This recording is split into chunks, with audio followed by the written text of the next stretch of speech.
Hi, today we're going to talk about borders in Replo. You can do pretty much anything you could think you could do with a border in Replo.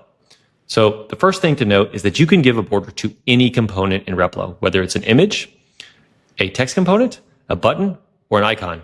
Every single component in Replo can receive a border.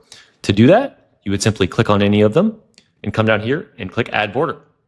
So I'm going to give you a pretty fun example in this image. Let's go into here.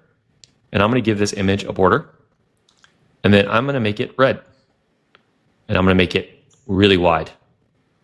And then for the border radius, I'm going to make it larger. One of the things I really like to do is actually set it to 50%. And that's going to actually give me a circle.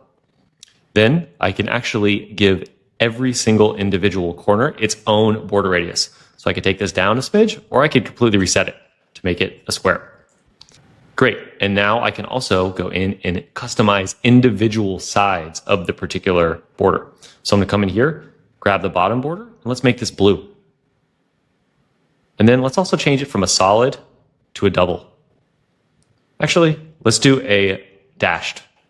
Okay, that's a pretty cool looking border if you would ever want that. Let's go ahead and remove all that, and let's show you something that you might actually want to do. Cool. Let's go into this testimonial, and this testimonial already has a border. So let's go ahead and make it a little bit bigger.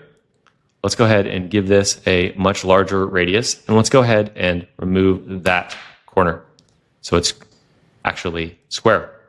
And now on the top, let's go ahead and give this like a gold looking.